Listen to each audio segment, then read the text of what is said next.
I'm going to give kind of a bit of an overview of one chapter from my book, and I felt that this chapter would be a good one because it brings together a lot of the themes that I think are really integral to, why happiness became a particular problem. And I think it kind of inadvertently answers, should we be happy? Is that something that people should strive for? So I hope that it isn't going to sound too academic or off the mark. I'm not really sure how it'll go, but just sort of bear with me. So I'm not really sure how familiar you might be with the happiness issue, but in recent years it's become really difficult to ignore. It's become an oft-stated goal of public policy and state intervention. The shelves of bookshops are stocked with publications with titles like The How of Happiness, The Happiness Hypothesis, and Why Modern Life Makes It Hard to Be Happy. Governments around the world are considering measures of subjective well-being as indicators of progress and tools for appraising policy. The fascination is fed by a seemingly constant stream of academic publishing on the topic, from the economics of happiness to a new subdiscipline of positive psychology, and even the founding of several dedicated journals. Although it would seem that the rising interest in happiness represents a shift toward focusing on the brighter side of the human condition, it's clear that there's something in these discussions that's not exactly about the celebration of human health and well-being. As early as 2004, newspaper headlines began to proclaim the existence of an epidemic of unhappiness. It was claimed that unhappiness is Britain's worst social problem, and that's a direct quote. It was not long before the speeches of politicians and public figures, like David Cameron especially, who, for example, proclaimed that we have the unhappiest children in the developed world, these speeches began to be littered with a concern for happiness. So emergent from these developments is the conclusion that happiness has become a serious problem faced by Western societies, and indeed the world, that we would ignore only at our individual and collective peril. People are miserable, stressed, depressed, or simply not as happy as they could be. They're amateurs, going about pursuing happiness in all the wrong ways, proponents of the happiness science proclaim. Even when happiness is not explicitly set forth as a problem, a cursory glance at the news, academic studies, and outputs of countless think tanks would lead anyone to the conclusion that many, if not all of the world's problems, could be solved by reorienting beliefs, desires, and goals of individuals, even entire nations, to the true meaning of happiness as discovered by science. Backed by prolific scientific research, it seems that the key to happiness finally lies within our grasp. So a persistent question is, why? Why did this interest arise now? It might seem obvious that there was this pressing problem of unhappiness in society. But what I tried to do is, first of all, describe what is this problem. Well, I've given you a little bit of an overview of this epidemic of unhappiness. So it's, although it seems really, really positive, there's a negative sort of negative frame that lurks beneath. So I've tried to describe exactly what is the problem of happiness. But also, I've tried to give some of the reasons behind it in terms of context, process, and rhetoric. So context is, things like, social structures, economic structures, but also cultural beliefs, and culture in the sense of the existing stock of frames available to make sense of life at a given time. But also the process of claims making. We tend to see social problems as just arising sort of from the ether, their objective harm being the reason why they sort of emerge and become important issues. But we often fail to realize that people have to take hold of particular conceptions of the world and press them in service of, and press for attention on their behalf. So we have to understand problems as problematic and problematic in a certain way. We have to group together different kinds of issues under a certain umbrella of meaning. And then people actually have to campaign to make those social issues, right? I don't know if you already know that, but it's the sort of constructionist approach to social problems, sort of basic sociological approach. So that's sort of my outlook. I look at social problems as constructed as the outcome of human activity. And so what I do is I sort of deconstruct and look at the activities that are involved and the sort of cultural resources drawn upon to make sense of the world implicit in happiness claims. So happiness seems really, really positive. When I say the happiness problem, it's interesting that I don't say a problem of unhappiness. Well, happiness is problematized both explicitly and implicitly. Happiness and its satellite terminologies are often explicitly forwarded as problems, so it is often explicitly claimed that people aren't happy, have become unhappy, or are simply not happy enough. Even if they don't realize they have a problem, surely everyone, it's claimed, could use guidance on how to be happier. But also through positing incongruities, through misaligning particular phenomena with happiness, they are sort of, there's an implicit problem that's created. So the most common misalignment is wealth. So wealth is posited as detrimental to happiness, as as at least being unconnected to happiness. So through this misalignment, a problem is created, but it also allows people to maintain a sort of positive connotation. So that positive orientation to social problems, to problematizing wealth and so on, becomes a reason for its novelty and coverage. So that's another form of problematization, is problematizing other phenomena through the language of happiness by saying that these things are incongruent with happiness. And the claims makers frequently draw on the language of science when they do that. So it's often also taken for granted that human beings are, by default, in need of guidance on the pursuit of happiness and the conduct of life. While the distinction reflects more of a continuum than a clear-cut division, it nonetheless highlights that although claims making frequently appears positive, it's based on deficits. So expertise, it's implied, is needed when not just when things go wrong, but also to ensure that things go right. So that's another form of implicit problematization. I'll give you some examples. When Martin Seligman and Mihai Csikszentmihalyi first introduced positive psychology, one of their paragraphs in their statement was, "Psychology concentrates on repairing damage within a diseased model of human functioning. This almost exclusive attention to pathology neglects the fulfilled individual and the thriving community. The aim of positive psychology is to begin to catalyze a change in the focus of psychology from preoccupation only with repairing the worst things in life to also building positive qualities." Sounds really positive. But although it's couched in positive rhetoric, there's an implied deficit. If we have a fulfilled individual and thriving community, then presumably they don't need the attention of psychology. What is implied is that this kind of functioning requires intervention. And we see this, I see this all the time. For example, more recently, there have been demands for or calls for a positive sociology, that sociologists too should start to look at how people are made happy and how they can possibly be made happier. One sociologist argues that sociologists should be paying attention not only to all the social problems in the world, but also on how people flourish, right? And he points out that happiness discourses also tend to implicitly problematize. They posit happiness as a problem. And he says, no, actually, people are made happy in all sorts of different circumstances. So he points out that there's this implicit problematization. He says we need to reject that. But then he goes on to say that happiness has been implicitly assumed to exist in the absence of the various problems, and the work of promoting mental health is implicitly assumed to be the work of preventing, alleviating, and curing mental illness. Where psychology and economics have monopolized the happiness industry, he argues that social sciences must, quote, develop their own ways of paying positive attention to the social facilitation of well-being, end quote. But if happiness and well-being are not a problem, one wonders why they need to be facilitated in this way. So when opening up new areas of expertise frequently involves an implicit problematization.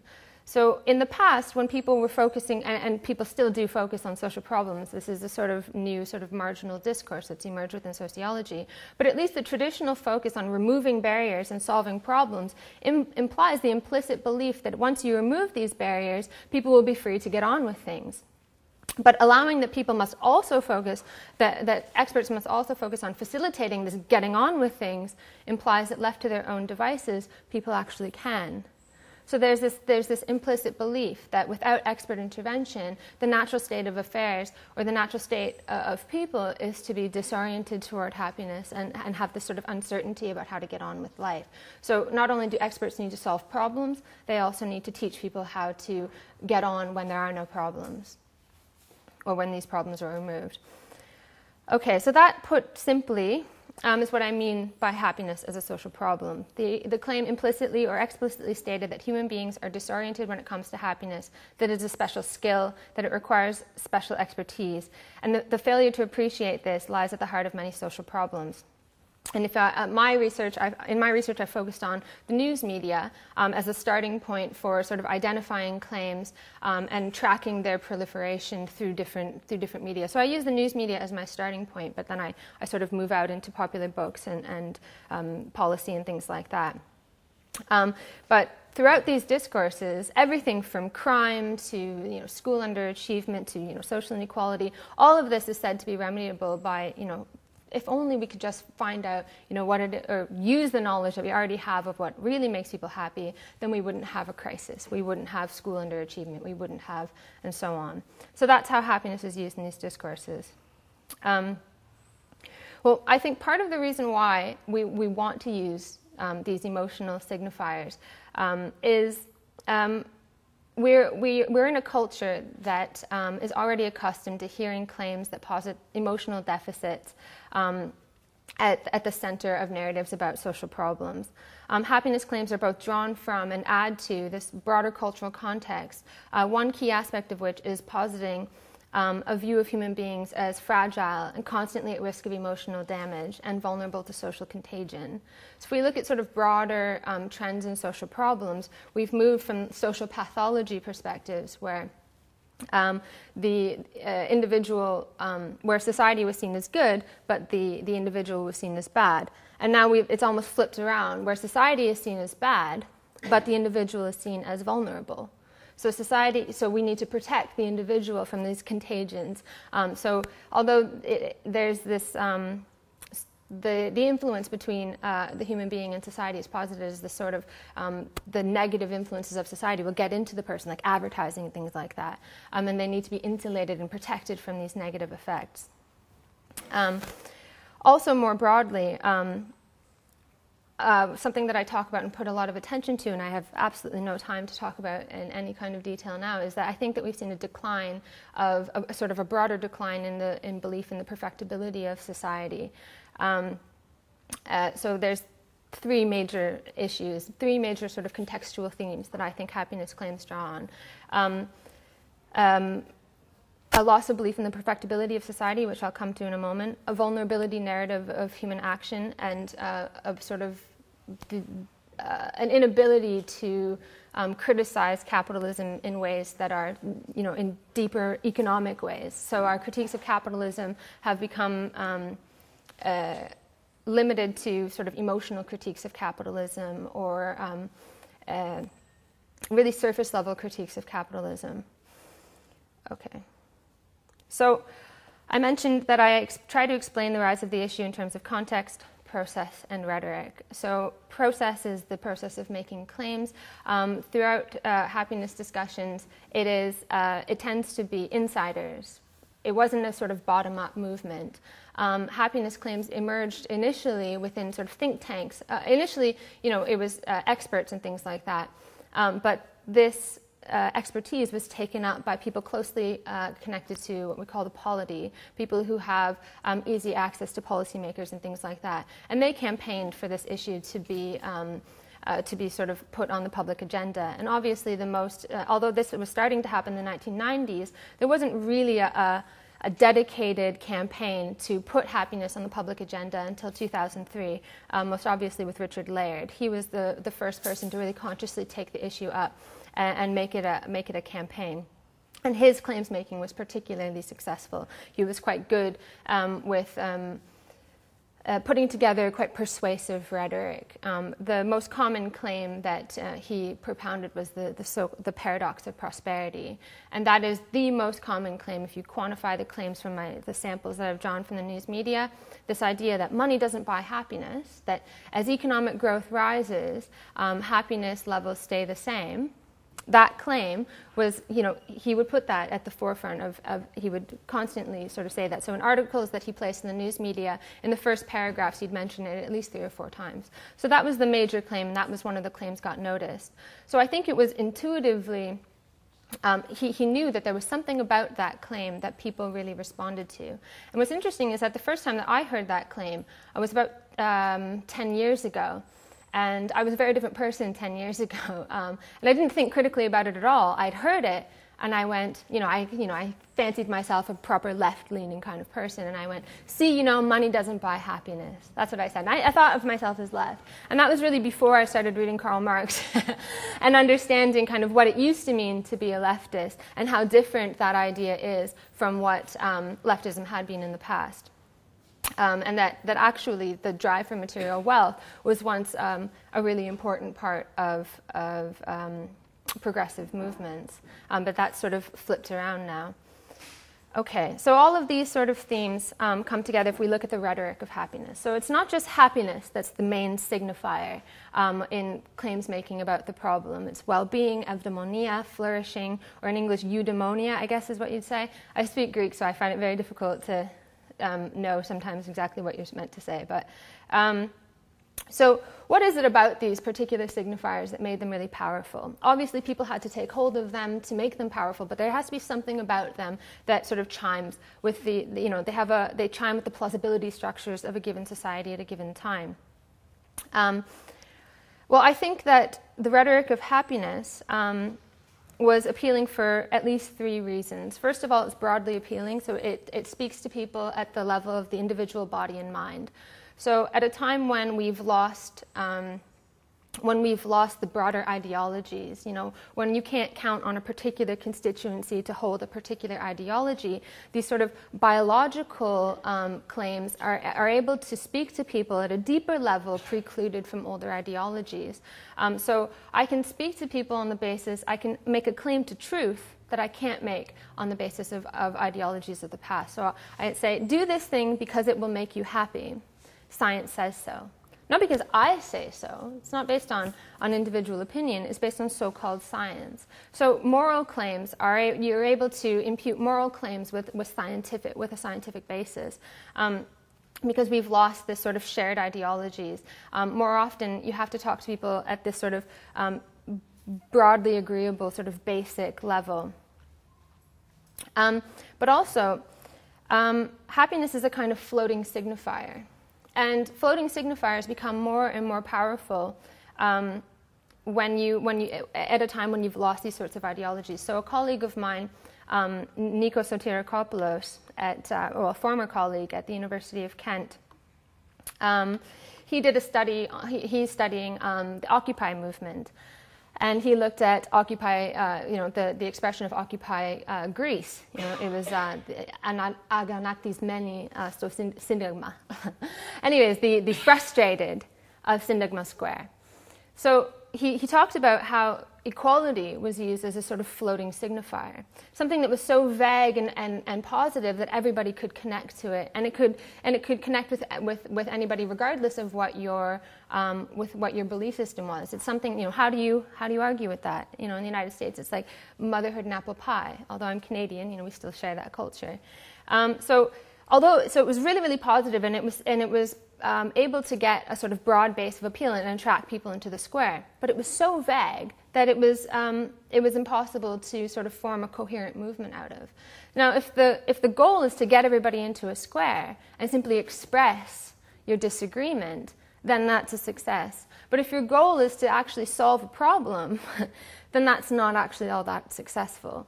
And more, our sort of goals are, we've moved away from instrumental politics, the instrumental politics of sort of class politics, meant to solve a problem, towards symbolic politics, which is expressive of a problem, but the action isn't actually directed toward any concrete output. It's the act is the end in itself in symbolic politics. So things like equality and happiness become really, as floating signifiers, become really, really powerful in an age when instrumental politics has declined and symbolic politics has risen.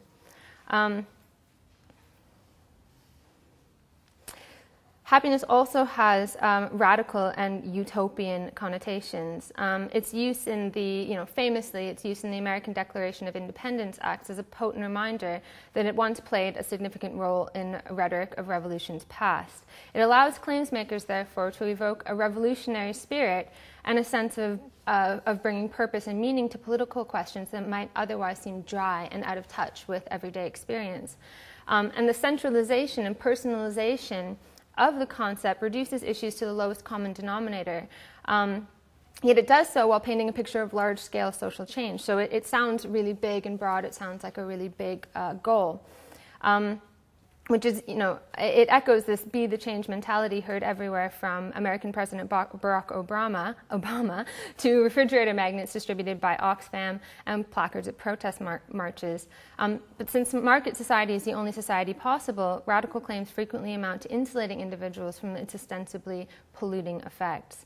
So we have this sort of broader discourse that sounds, really radical and revolutionary, but at the end of the day, if you look at the conclusions, you look at the solutions that are posited for the problem, they're all about shifting attention away. So I've sort of quantified all of the solutions given in newspaper discourses, and it's about shift attention away from economic growth. It's this re-enchantment of modernity through emotion. So we'll abstract from history, emotion and meaning and things like that, but we'll still have everything the way that it is. It will insulate you, so you should meditate in the workplace. We should change our parenting styles. We should teach children the true meaning to happiness isn't in flashy cars and so on. So there's this sort of really radical critique, so-called radical critique of capitalism, but at the end of the day, when you define a problem in emotional terms, the solution is also emotional. So when they say, economic growth doesn't bring happiness, why are we pursuing economic growth? Like as though it was just this mistake or something like that. The solution is emotional. So it's we should, each of us in our individual life shouldn't focus so much on money. We should all focus on what makes us individually happy. But interestingly, for those in the know, promotion of happiness, for example, in the workplace is frequently promoted on the basis of increasing profit. So for anyone who knows that profit is a necessity, happiness is going to increase your profits. But for workers, happiness is for your own self-fulfillment. So it speaks to everyone. It's this really broad discourse with, it speaks to the left for particular reasons and it speaks to the right for particular reasons. And when you have a discourse like that, the power to become really pervasive and echoed, all over the place is really strong. For example, in Greece, there was a Citibank press release in 2005, which interestingly you can no longer find anywhere on the internet, but I happen to have saved it, where it says, the new slogan for Citibank is "Ευτυχία γράφεται με epsilon, όχι με euro," which means happiness is written with epsilon, rather not the e sign, right? So based on new research, Citibank has found that people care more about their families and so on than happiness, so that's what we're really going to focus on. Now, a few years later, as the country spiraled into financial crisis, anarchists had written that slogan on the walls in Greece, which I find really funny. I think it's a great example of this convergence of interests. When it comes down to the sort of nitty-gritty, you don't go, I don't strike and ask my employer to pay me less. You want more. That's what people have traditionally been fighting for, more of the social product. That's what workers have been fighting for. But at a higher level of abstraction, surely we can all agree that money doesn't buy happiness, right? So when you talk about things in this sort of vague, abstract way, we can all agree, and it makes it very, very difficult to think about how something can be contested. So it transfers our discussions onto this sort of very narrow field where, of common ground, and we're sort of stuck in that frame. So positing happiness is something, well, we should all consider happiness, shouldn't we? And we go, well, of course we should. And then we're all sort of stuck in this agreeable sort of territory with the sort of the parameters of discourse are already decided. Just, how am I doing for time? Got 5 minutes. Okay, so I just want to focus on eudaimonia.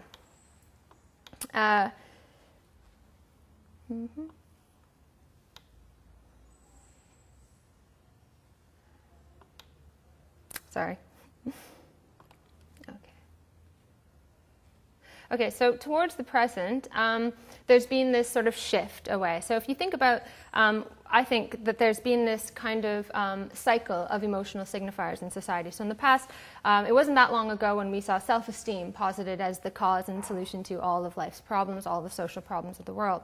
And indeed, Martin Seligman, who was initially a critic of self-esteem, or he at least wrote a chapter criticizing self-esteem in 1995, he rejected self-esteem as the, puffery. It gives this all-encompassing answer to all of these problems. And then 3 years later, he posits happiness or subjective well-being in a similar way. And then a few years later, well, in 2011, he sort of retracted that and posited, no, it's Aristotle, it's flourishing. That is what we need to be focusing on. So I think emotional signifiers in society are going through this sort of cycle of discovery, adoption, expansion, and exhaustion. Because there's this sort of unending appetite for these emotional signifiers. When we've lost that economic critique of society, when we're not able to look very deep into the problems of the world, we start to use these sort of romantic critiques, these emotional critiques of capitalism. And I think that we've moved, happiness seems really passé now. It moved on to subjective well-being and then flourishing, and I think now resilience, and there are some rumblings of love more recently. But it's really interesting that Aristotle started to be championed by a lot of people. If you look at Aristotle's conceptualization of eudaimonia, it's a conceptualization of perfection, a natural end that, while one may progress toward it, is essentially the realization of a fixed or stationary ideal. For Aristotle, anything that's in the process of perfecting cannot be perfect. That which is perfect is complete. Both Aristotle and later Thomas Aquinas saw becoming perfect as the realization of the inherent potentiality of a thing, the actualization of a perfect condition in which it can rest. Yet part of the progressive force of modernity, or at least reflective of it, was the gradual movement away from perfection as an absolute ideal toward an incremental and unlimited perfectibility. Hence, William Godwin was able to write that perfectible meant not capable of being brought to perfection, but being continually made better and receiving perpetual improvement. Something that is perfect would cease to improve, and thus the paradox is that the greatest perfection is imperfection. True perfection, philosophers began to reason, is ceaseless. As H.G. Wells pointed out in 1905, utopias of his time were no longer the perfect static states of classical antiquity, but kinetic, taking shape as a hopeful stage leading to a long ascent of stages. But the later 20th century would see dystopias flourish as never before. Enlightenment ideals of rationality and progress enjoy far less validation than previous centuries. Today, the Enlightenment belief in inevitable and unending improvement is likely to be deemed naive, misguided, or even dangerous by the liberally minded.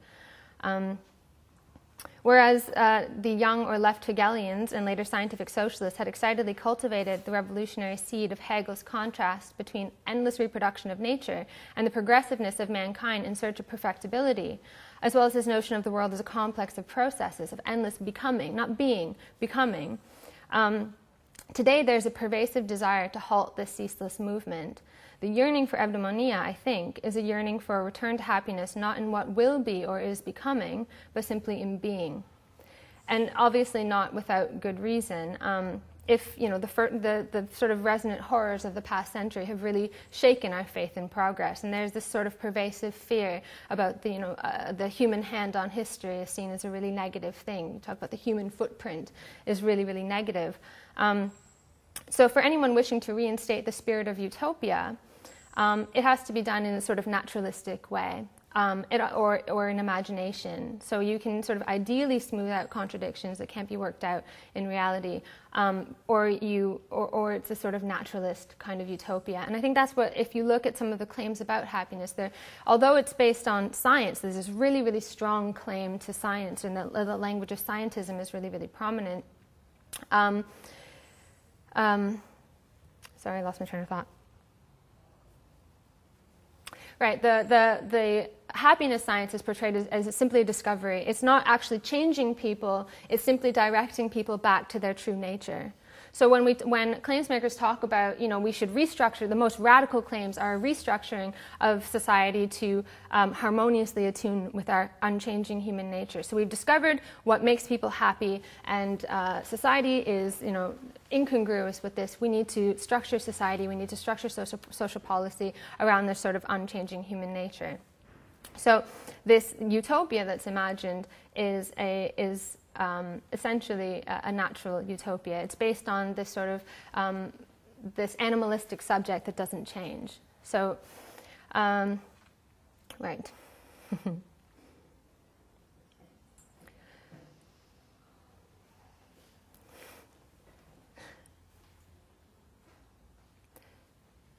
Right, okay. So just sort of to bring everything together, I had wanted to go through this chapter because I felt like it brought in a lot of things, but I think actually I will probably just leave it, and then it'll probably be better for you to ask me exactly what I'm on about. Yeah, so I'll just leave it there. Okay, well, thank you very much, Ashley. What's that? Well, we asked Ruth if you can bring in a jug of water and a glass of water for Ashley again. Right, I think there's plenty to get our teeth into there. So, questions and comments. As per usual, we'll take several to give Ashley a bit of a rest before we bring her back in. Andrea, Howard, Patrick, go. Okay, I've got a few things I want to talk about, but I think I'll kind of go piece by piece with it and come back later. But I was just wondering, it seemed that there was some idea that could be sort of parallel with the idea of unhappiness as a disability and disabling, and that the idea of like removing barriers was very much on, about the medical and social models of disability. Yeah.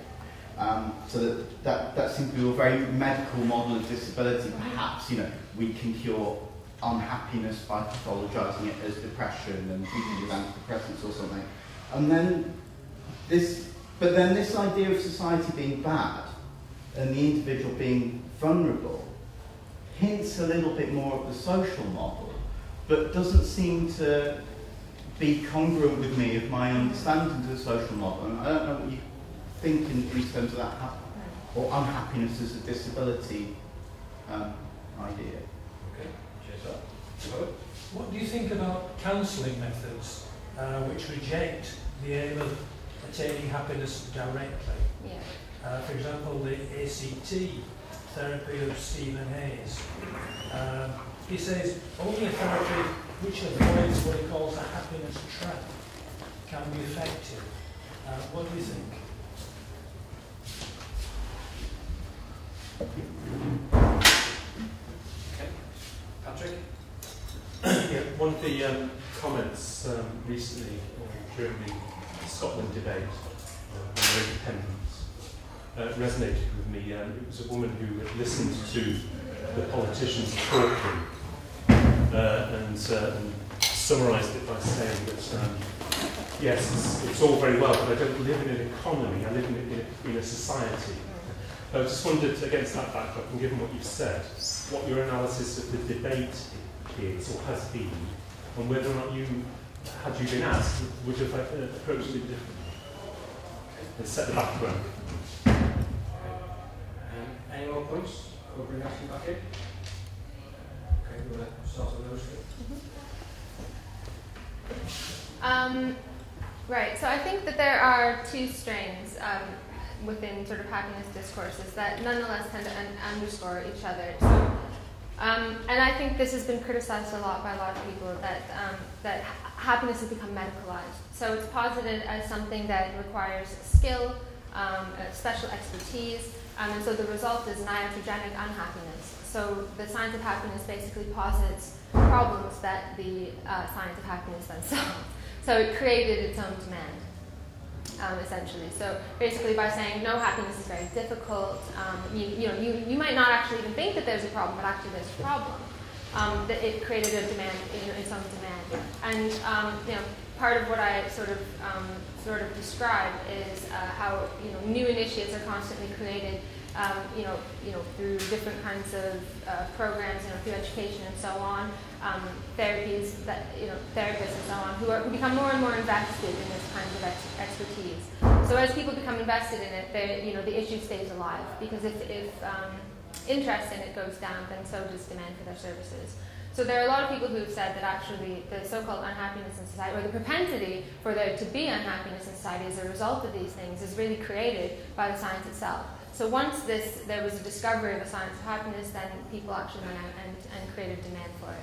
And it's something that you can trace very easily. I mean, in the, Martin Seligman specifically, he had, it was a goal to make this really, really influential. He had nodes, the happy society, the happy education system, this. And then he set out to create a network, and he wanted to place people, in particular academic departments in the news media, wanted to create a magazine that young people would read on how to be happy.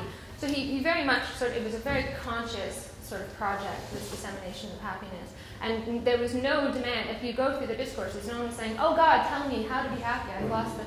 It was a demand that was created, a problem that was created. But what's interesting is that the first experts who appeared in the news media in the late 1980s didn't actually, when they first made claims that happiness could be a science, that was the novelty. Happiness is a science. That was the claim that they made, and that's what got covered. But they didn't posit a lack of happiness in society to which that knowledge was to be directed. In fact, Michael Argyle traveled to Australia in the late 80s to create happiness training centers, and he was saying, Australia is the happiest place in the world according to our surveys, and I'm going to go and create these happiness training centers. So they didn't actually posit, why do you need happiness training centers if that's the happiest place in the world? But what happened is gradually this problematized orientation came about, and that's when the issue started to really progress and become sort of placed in the public agenda. And part of that, the big claim that got noticed was that paradox, and then all the other claims about, people are disoriented and so on, and not as happy as they could be, and they want to keep up with the Joneses and all that. That was sort of piggybacking on that initial claim. So this sort of problem of unhappiness or disorientation toward happiness had to be created. So that's what I kind of get by the sort of medical model. It's totally iatrogenic. It's based on sort of expertise that was created and had to be sold, more or less. With the social model, there is a critique of happiness that says, well, unhappiness is socially caused, but they don't disagree that there's a problem of unhappiness in society. They're saying that they underscore that claim that it's actually society that intrudes into the individual and makes them unhappy and so on. So that's that expression of it. But it's just like with the critique of work stress, for example, that was intended as a sort of totalizing critique of the structure of work and so on. But when you characterize it as a problem of stress, it invites a particular response, right? If the problem is essentially psychological, then the solution is psychological, and that's essentially what happened in practice. The response has been minimal and therapeutic. I'm offered well-being classes and things like that on a regular basis, yoga and so on. So the goal was the radical reorganization of work, and the response was laughter training, and that's fairly common. Right. So counseling methods.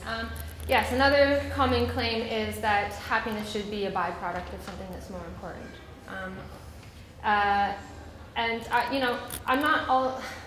If people want to pursue happiness in their everyday lives, which I'm sure they do, I don't see that as a problem. The problem is when that's elevated to a political program. And that's what I'm more interested in. So when we take these sort of individual tidbits of information and sort of elevate them to become a sort of a political orientation and promise that they're going to solve all kinds of problems, that's where I start to wonder, what's going on here. Because I'm sorry, but you're not going to solve a crisis by teaching people how not to be happy, how not to be happy by buying flashy cars or something like that. It's a very superficial understanding of the problems that face the world, and I'm interested in why such a superficial understanding became really, really powerful. And I think part of that is because we've lost economic critique. We've lost the ability to criticize capitalism in a deeper way. Right, it's all very well, I live in a society, not an economy. Exactly.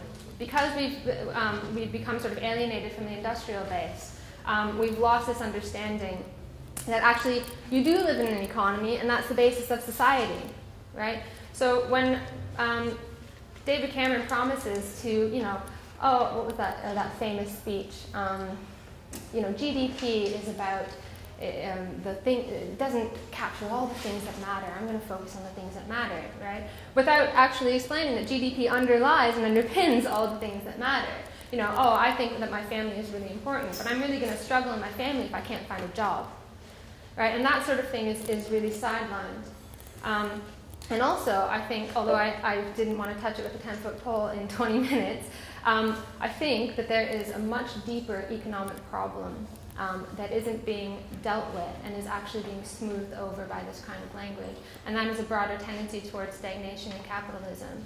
And what people are essentially doing is harmonizing these really destructive tendencies toward crisis and things like that. So when the crisis hit, you'd think that saying, oh, money doesn't buy happiness, you'd think that that would be a real blow to the movement. But actually, no, claims makers were vindicated. They were saying, see, we told you money doesn't buy happiness, and now everything's being taken from you. And now you can see what the true meaning of happiness is. And that's so patronizing.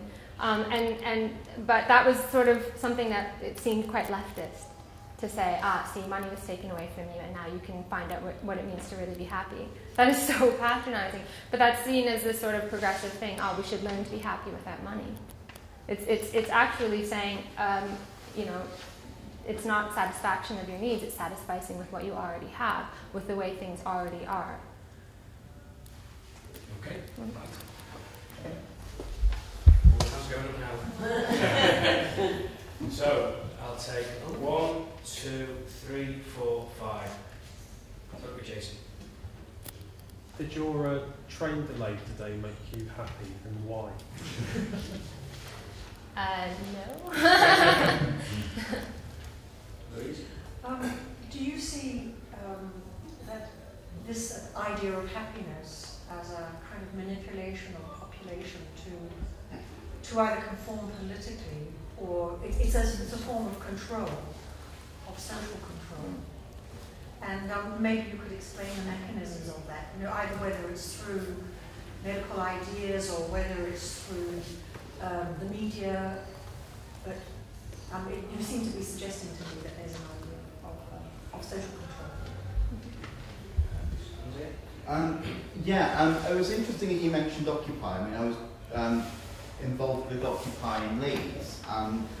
What was interesting in that was that, I mean, I came away very much with the sense that after the economic crash, there almost like people were too satisfied, maybe if that's a better word than happy in that context, with their position and how things were, to have any kind of motivation to do anything about it. And there seemed to be this very small group of people who were kind of really irritated by what happened. So to kind of parallel with this manipulation of happiness, are we happier than we should be? And the second thing, just to add to that briefly, is happiness as a kind of business tool. The John Lewis Partnership, which is an employee-owned business, states as one of its key aims, or its primary aim, is the happiness of its members. And how that might feed into like the fuzziness of that, allowing you to do various things or not, is interesting. You seem to be saying that basically a kind of search for happiness is being used to sort of by policymakers to direct our attention towards things that are really not the issue, that aren't going to solve the problems. And part of that was talking about was the medicalisation of happiness. I'm just thinking about these ideas in psychology about hedonic set points and the hedonic treadmill, and the idea that in fact policy perhaps, unless it's relieving an actual crisis, isn't going to make a lot of difference to how happy you are, because a large part of how happy you are is biological. It's to do with having low neuroticism and the internal locus of control. And if you like that, you like to be happy, outside of the crisis. The point being that it seems that there's a problem in politics here. Can that be perhaps addressed by a more biological explanation of happiness that reveals the truth that in fact policymakers can't make us happy. So in other words, how do we, this seems like a political problem, how do we address it? Is it possible to address it with science by undermining the basis on which they're saying their policy works? Howard? Is happiness mainly a geographical expression? Does it really require wealth segregation? Segregated housing? Does it really require... Does it require wealth segregation? Does it require segregated housing, segregated work, separate leisure activities, separate schooling, transport and so on? All financially segregated.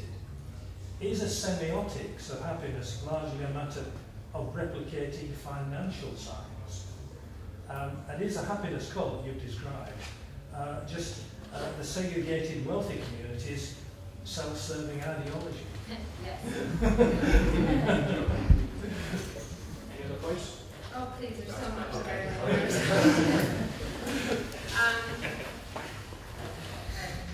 Okay, with Occupy, that's a really, really interesting question. There's such interesting questions, I want to really respond to every single one. Too satisfied with their position. You know, that was the argument, obviously, that was made. You know, why didn't people revolt, right? Because they were bought off, essentially. And I think that it's too dangerous to start criticizing people. You know, it's sort of, oh, you've been bought off and so on, and actually you should really, really suffer, and then we're going to have some change. But I think that it makes sense, it's logical to, in the situation that we're in, to be disoriented. I think when I said that people were disoriented, I'm not saying, oh, you stupid fools, don't you realize? There isn't any movement. There isn't anything to connect. There isn't any ideology to connect the individual experience of you know, a job loss or something like that with something fundamental in the movement of society. So when you have that disconnect, then the only answer is to emote. You know, you go there and you express because you have nothing to connect it to. So you latch on to, you have this sort of empty signifier that everybody can go there and sort of latch on to, you know, which has really dangerous effects. In Syntagma, you had Golden Dawn, you know, it was so broad that everybody, even like, you know, people who hate each other were there. You had anarchists and Golden Dawn in the same square. You know, that's a problem when something like that happens. Although obviously people tried to solve it within the square and so on. But anyways, so I think that that's logical, that we have lost these sort of ideologies and we don't have the answers anymore. And I, obviously as a Marxist, I think I know the answer. But I understand that ideology has been exhausted. All ideologies have essentially been exhausted, and that's the situation that we're in. And that's why we have these kinds of, you know, these broad things that everyone can go there, and oh, that's so great, we all, you know, good time had by all, and we all go home. But that's all that's going to happen until something changes at a deeper level. So I think we're just disoriented. I don't think we're happier than we should be. In fact, it's probably a good thing that that people are not suffering like a huge amount. That there are sort of systems in place that at least in this country that stop that. But in other places, it's not so easy. But there's just no way out. You know, that's the impact. Is happiness a business tool? Yeah, that's become like a huge thing, happiness being a key aim of its members. And there are lots of companies claiming that. I have a lot of really good quotes.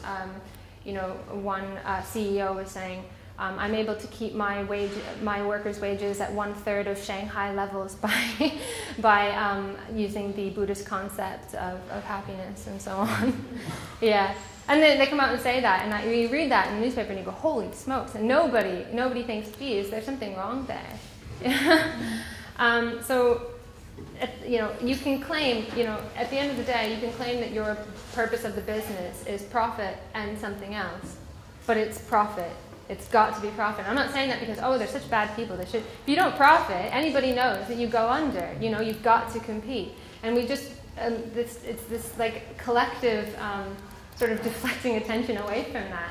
We just, you know, this idea that you can somehow restructure. And I had somebody actually tell me that. What we really need to do is we need to restructure organizations so they're not so focused on profit.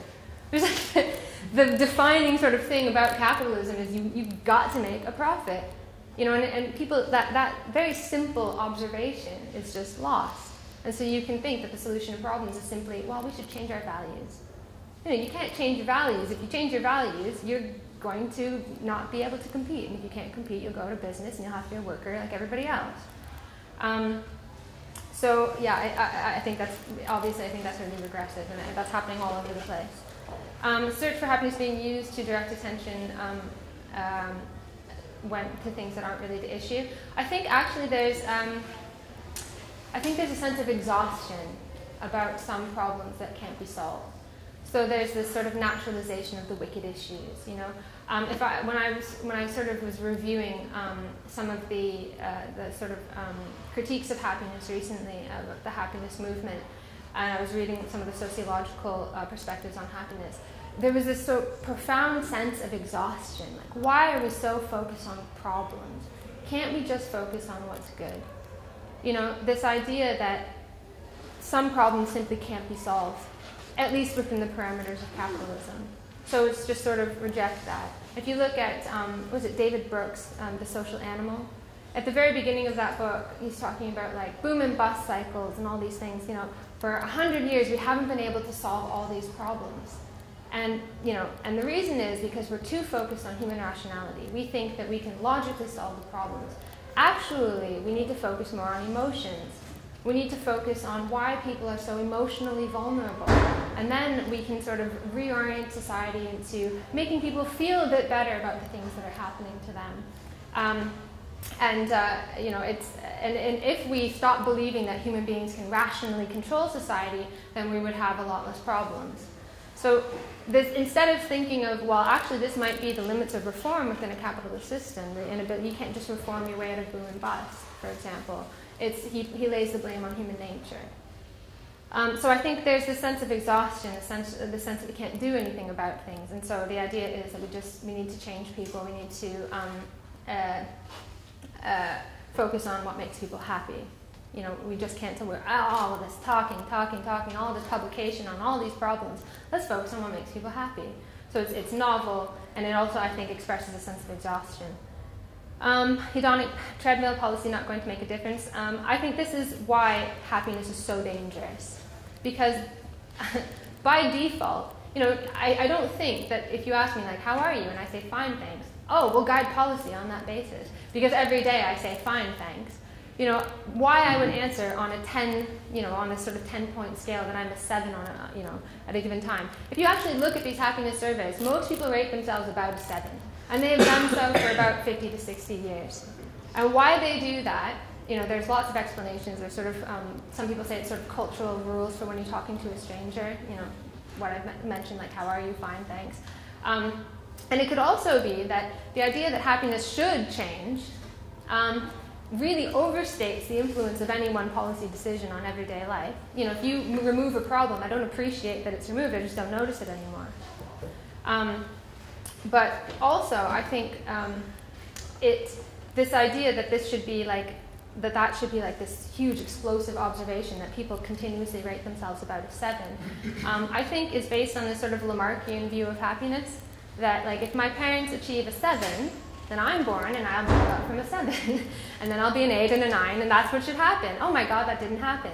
Why didn't that happen? Well, first, because happiness isn't a cumulative thing over generations. When you look at people over 50 to 60 years, you're talking about different generations of people. And everybody born into a particular society are accustomed to the way things are in that society. There are some problems that exist now that I take for granted, and I don't think they'll ever be solved. I don't even think. Maybe there are some problems that might be solved in the future that I don't even think about now. Like, you know, maybe one day we'll have high-speed trains that take me from New York to Paris in like, I don't know, an hour or something like that. I'm not less happy today because we don't have that, even though I think that would be fantastic. So when you want to use happiness as a sort of gauge of society, you're already defaulting to the present. Because what you're saying is people are never going to get any happier than than they are now. So any kind of progress is going to be futile. But if you had asked people in 1800 how happy they were on a 10-point scale, they're not going to rate themselves less happy because they don't have electricity.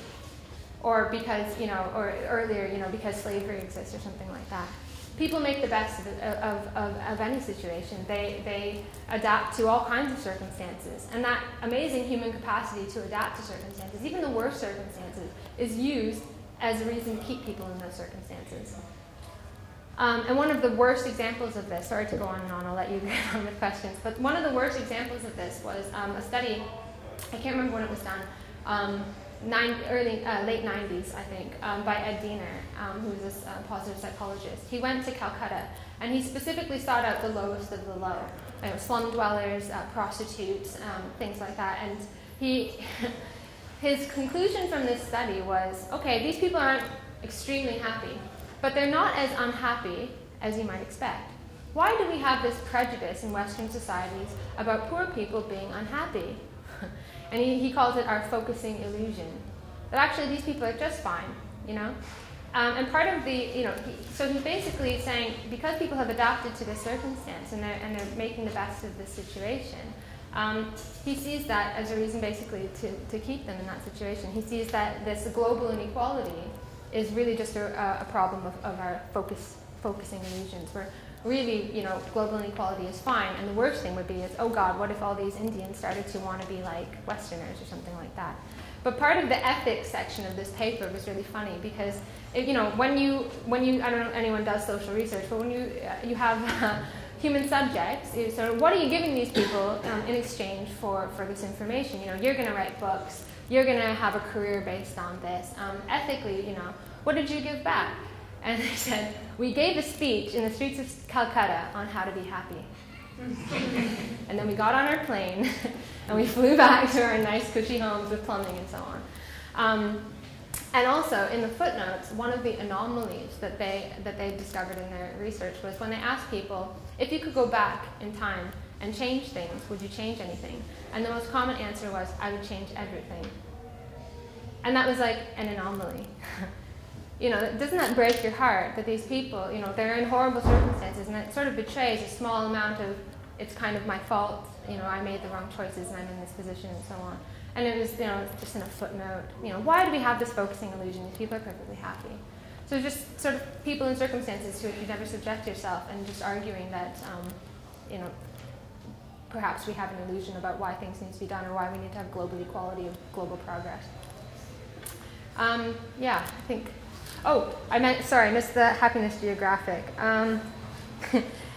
Sarah Ahmed says that happiness is about alignments and associations. So when you say that so she says happiness tells us in society what we believe to be good rather than being evidence of the good, right? So when we align certain things with happiness, what we're really saying is it's a tautology. So what we're really saying is these things are good because they make us happy. But it's a statement about social norms. So it's what a coincidence that the major social norms in society are the ones that are meant to make people happy. So I think, happiness is geographic and it's temporal in the sense that whatever the social norms are the promise of happiness. So if you follow this script, you will be happy. That's what Sarah Ahmed says anyway. Okay. Well, is everybody happy with what she's saying? So,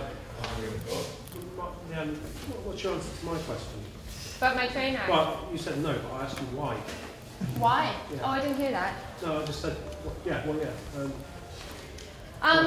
Okay, the individual experience of happiness and unhappiness is, less interesting to me than its sort of usage as a language, as a discourse, a broader cultural discourse. So I think probably most of us understand that although at a broader level we would agree with a lot of the claims made about happiness in the media. No, it was your question about the train, why your train was late. Sorry? I asked you about your train. Are you happy that your train was late? Why? You said no. I said no. I said, but why? Because I was late and I was stressed out. Okay. I think the closest you got to a laugh was, it was a laugh, was when you said there were some rumblings that people might replace love as an ideal rather than happiness, and I thought that seemed quite an improvement on the idea that happiness is the goal, because happiness presumably is on an individual level, whereas love is on an interaction level with other human beings. And I was wondering, is it just rumblings or? Well, there were people who said that, who rejected happiness because it was too individual. And in fact, that was one of the key problems with happiness as a discourse very, very early on is that although claims makers wanted to use it to criticize individualization and things like that, it ultimately, has connotations of individual pleasure, which for many claims makers wasn't enough. They wanted happiness to be difficult, and they don't want it to be easy and fast for all you poor people. No, you've got to have time. You've got to, you have to lead the eudaimonic life of contemplation. So it's this. It smacks of this sort of upper class fear of the lower classes, kind of, having their pleasures come too quick and too easy, and this rejection of that. So I think happiness was kind of pushed aside a little bit for well-being, because well-being had more moralistic connotations, and it was a lot easier to claim that happiness isn't just about feeling good; it's also about being good and doing good, and well-being more easily connects with that sort of being well and being good. And eudaimonia was even a further way of doing that, on top of it seeming a lot more, philosophical and so on. But each one of these things, and I'm sure love is going to supersede these for the same reasons, like, no, it's more social and so on. But each one of these little, signifiers that we choose is ultimately a selection and deflection of some forms of reality. So when happiness is the issue, then we're invited to think of that as the main thing, and we deflect attention from other things. And when love is the issue, we're invited to think, well, if only we could all just love each other, then we wouldn't have wars. And it deflects attention for all of the really, really difficult reasons why we actually do have wars. But doesn't that just speak to everybody? If I could say, love each other, then we won't have war. Actually, if we don't need global inequality and structures and so on, then, but that doesn't really sell well. It's not a very good soundbite, but love. I could sing a song about it, So each one is a selection and a deflection of reality, and they become powerful because they deflect the difficult things that we're not really able to. We don't have the tools necessarily to, at least not for everyone to agree. But we can all agree that love is important. We can all agree that happiness is important. But if we can all, just because we can all agree on something doesn't mean it's the best way to approach the world. Just a quick question on that, and I'll take some more questions as well. Is love the end of the line? I mean, it's happiness, we've got resilience, we've got God knows what, engagement, empowerment, anything else. There's nothing beyond love, really. Is that the end of the line? I'll take one. Is there a sign of contentment? You spoke about how we've lost the ability to criticise capitalism. My question was, in your research or in your readings, has there been any meaningful alternative or any meaningful movements towards that? And if not, do you think the only way a capitalist system could actually change is through crisis? Through what? Through crisis. I was working on the idea of emotional health or happiness. Careful and development of our emotional, certainly spiritual well-being has traditionally been the preserve of religions. And I just wondered whether the government's move towards engagement with that emotional health is indicative of the need to fill a void. I don't feel that I got an answer to the sort of manipulation. Manipulation as a concept, and actually what you thought its mechanism was, because I really found the idea of this flirting signifier, of which there are many, very, it's a new idea to me, and I think it's very powerful. And I just, this returns to this idea of manipulation. This idea that you seem to be asking us, perhaps, or inviting us to think more deeply, to be more critical about what's happening, whether it's economic or whether it's social. But it's not to accept something that is a floating signifier and a kind of way of anaesthetizing our thinking. Can I answer that immediately? Because I really wanted to answer that. Here's the interesting thing. I think when we talk about manipulation and social control, it sounds conscious. It sounds like there's some class of people sort of puppet mastering and want us to believe something. But I honestly believe that most of the people who propagate these ideas honestly believe it. I think they're sincere. And I don't think it matters whether or not they are sincere. But I do think that they believe it. Because if this is just the way things are, and most people believe that market society is here to stay, even I am doubtful about the possibility of anything else, even though I know that there are some problems within capitalism that are you cannot solve them, I don't think. Even I'm dubious about that. I don't know. But most people believe that this is just the way things are. And if this is just the way things are, it is really and truly frustrating why people won't act the way that they need to act to maintain things and to sustain the current order. So if you, for example, this is what the Soviet Union would do. When things started to break down, it wasn't the system that was the problem, it was the people. And if only the people could be made to act right, then the system would be fine. And we do this now. It's not the system that's the problem, it's the people. If only they could be, if we could just nudge them into acting the right ways, then we wouldn't have these issues. And I think if we look at, for example, it's controversial, but the falling rate of profit, at one point, the idea that capitalism tends toward sort of stagnation, that's actually the tendency of capitalism, that it produces a huge amount of wealth that forms the basis of a new society where human beings can be free from, the impediments of the old society and so on. But as it does this, it actually undermines its own basis for wealth creation. But this idea that there was a sort of stagnation, that was actually pretty well known in the 18th century. It was common knowledge. If you look at encyclopedias from that time, that was actually considered one of the key areas of concern for economics. Why is there this tendency towards stagnation? And Karl Marx actually called it the key question of political economy, is answering why this is. So it was this destructive. It was seen as a very destructive tendency for both Karl Marx and Adam Smith and David Ricardo. Marx, said they considered it the bourgeois twilight of the gods. This day when capitalism, the profit rate, which is the sort of driving force of capitalism, will get so low that you can't have any more wealth. That the sort of the driving force of wealth starts to slow down. But what John Stuart Mill did was, instead of looking at these as this sort of dangerous tendency, he harmonized it. He said eventually capitalism is going to tend toward this harmonious stationary state when we have perfect simple reproduction and everything is wonderful, that growth actually is the destabilizing force. So what I think is happening is that people are harmonizing these sort of destructive tendencies, and it seems like manipulation and social control, which it is at the end of the day, but really what they're doing is, if only people could be made to want less, then we wouldn't have so many problems, right? They see the individual as the driving force of capitalism, their individual desires and wants, rather than needing to produce more to, outsell competitors and so on and so forth. Actually, no, it's human appetite that is driving capitalism forward. And if this progressive movement forward is destabilizing for capitalism, then the answer is to stop people from wanting so much, right? Which seems another kind of issue.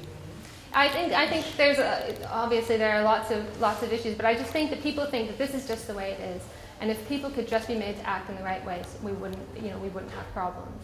So does that account for the kind of ideological exhaustion that you're talking about? Absolutely. There's, if you can't solve problems, if you can't have development, if the whole world can't be developed, then the answer is to redefine development.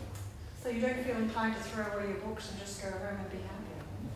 I do, actually, on a regular basis. In fact, I think all the time, why on earth did I ever realize what was going on? Ignorance literally is bliss. That explains a lot to me. But, once you know, you can't go back, right? That's the problem. That's right. Yeah. Because I'm fortunate enough not to, I was born in a relatively rich country. I moved to a relatively rich country. So all of these problems don't really affect me. So I can close my eyes and pretend that it's not so bad, that some people are forced to live in situations that I'd never suggest myself to, and that some people are saying, oh, but they're happy like that, it's fine. Right, so the other questions, right? Yeah. Sorry, I got really into that. Okay, is the end love? I really hope so, but I really doubt it. Because when something, these discourses are reflecting something deeper. And I mentioned before, there are lots of things going on that, this ideological exhaustion and so on. And so there's this desire. You need to explain the world. That's what human beings do. We try to make meaning. We try to make sense of what's going on. And as certain aspects of that ability to make sense of the world are sort of cordoned off from us, then we're stuck with a certain area of life to talk about. And, we can talk about emotion, and that's pretty safe. So I think probably there'll be more. As love fails to solve, a focus on love fails to solve all the world's problems, then perhaps we'll find something else. Is there a science of contentment? There probably is.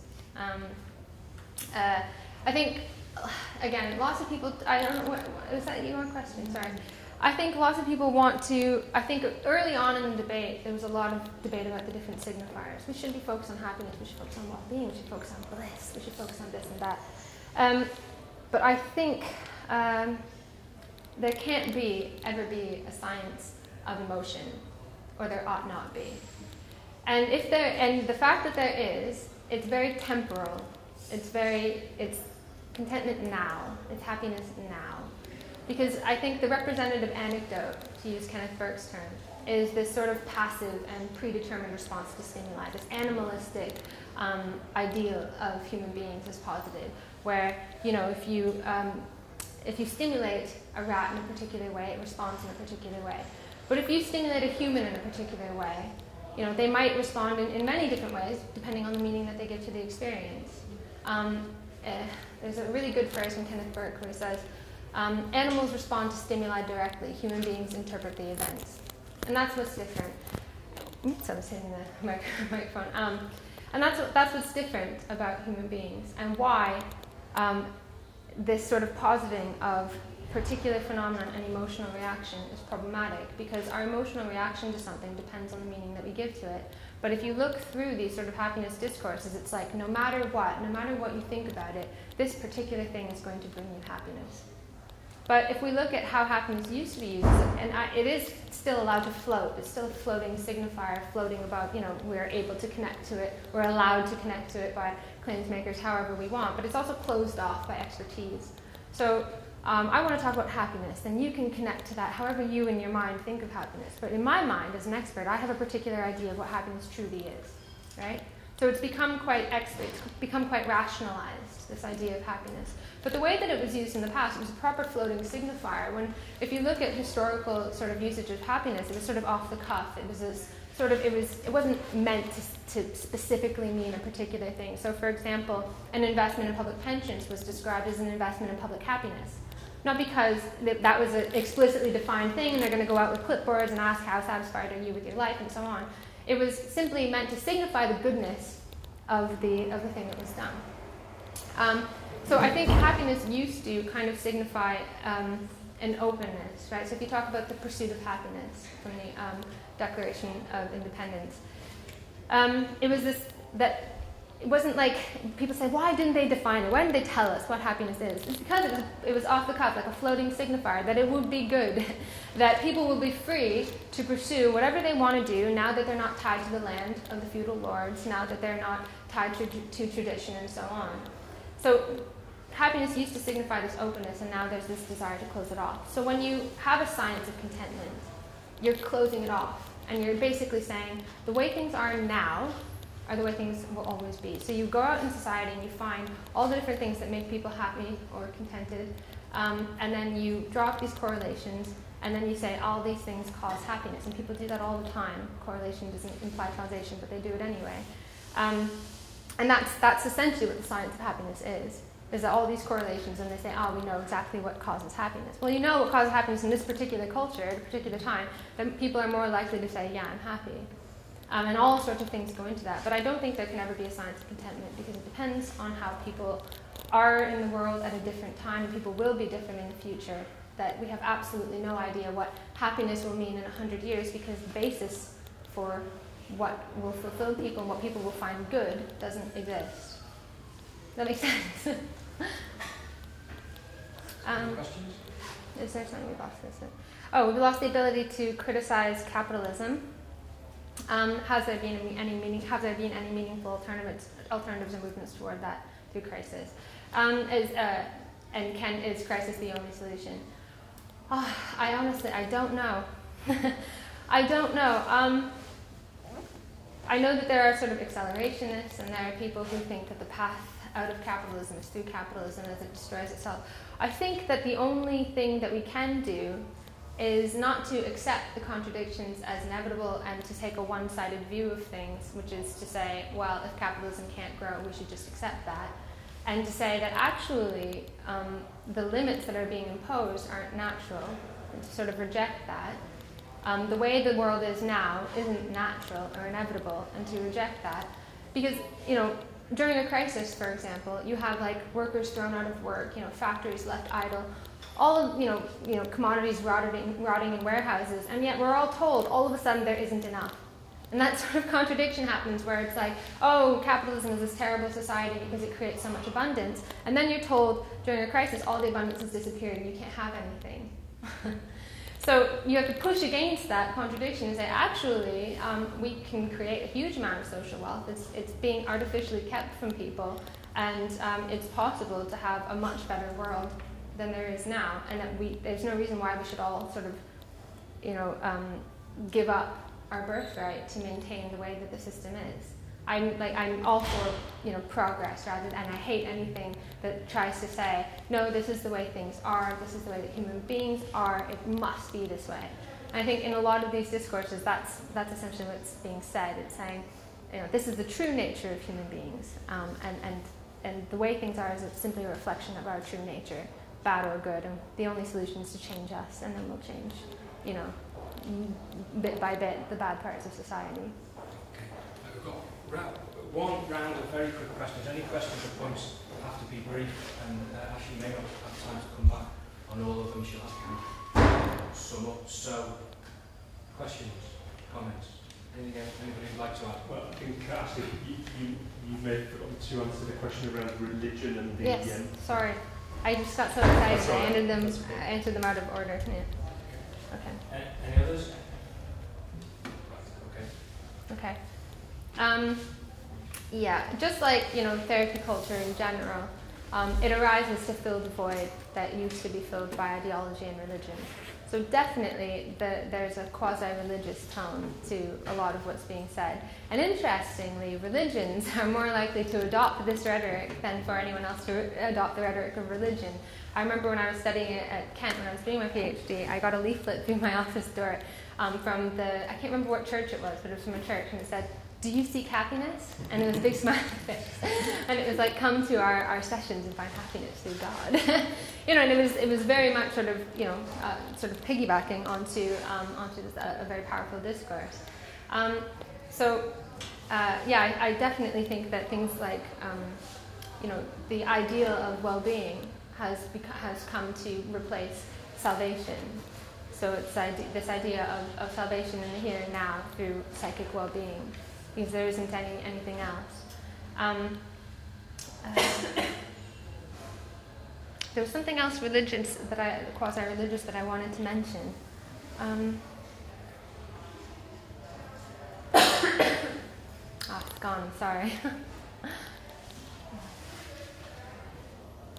Shoot. Right. Well, thank you very much to Ashley.